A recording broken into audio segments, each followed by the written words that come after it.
Hey guys, I'm Nicolette Lopez, and today I'm going to discuss the cultivation theory and the context in which it's discussed in chapter 37. In this chapter, the authors break down all the theories from the book and sort them into 10 different threads. Now, the communication threads are different attributes of communication theories. I have chosen to discuss the cultivation theory, which falls under 2 different threads that are explained in this chapter. The cultivation theory is the phenomenon of being overly exposed to a certain behavior through media and how it distorts our perception of reality. The cultivation theory is relevant in both the narrative and expectation threads.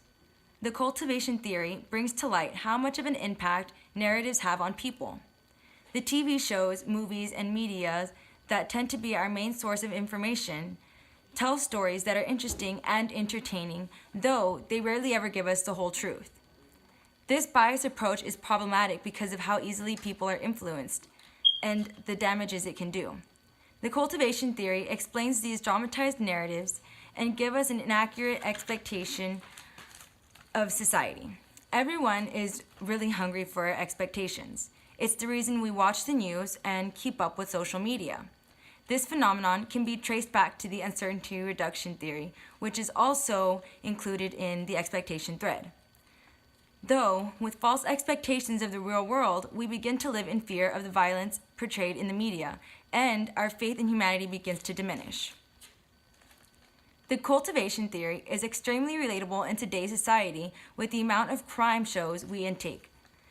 We find these shows to be entertaining as well as informative.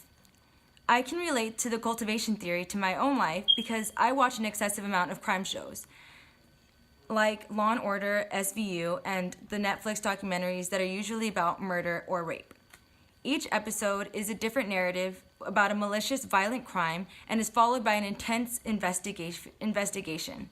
This repetition of events allows me to create expectations of how likely these acts of violence are to happen to me. These expectations make me paranoid and make me believe that most people have alternate agendas. I would worry and have anxiety about my family. I felt that murder was right around the corner and just waiting to happen. I also didn't want to be approached by strangers or anyone I didn't really know.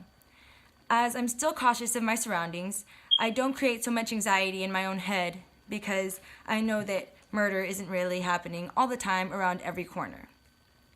While in this chapter, the cultivation theory is only responsible for excessively exposing society to unrealistic crime rate, this theory can also be used to explain sexual or misogynistic behaviors. Through middle school and high school, I watched my fair amount of reality TV shows on MTV, such as Jersey Shore. In every episode, the stars were only concerned about how they would get out to the club and how they would get back home. The series displayed an unrealistic amount of partying that included sexual behavior and some violence as well. The normalizing of this kind of behavior is becoming a problem in today's society. We have been taught that partying and risky behavior is just part of life and growing up. Now that I have grown out of that phase, I feel like I have wasted a lot of time just trying to keep up with the fun, trendy lives portrayed in these shows. Reality TV falsified my expectations of growing up and made me believe that if I didn't go out every weekend, that I wouldn't be a fun person.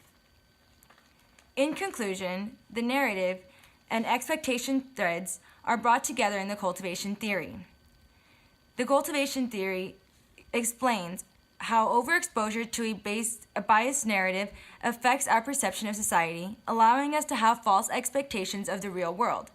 Our perceptions are really important because they cause us to behave a certain way in society. When we think that society is treating us a certain way, we're going to react a different way.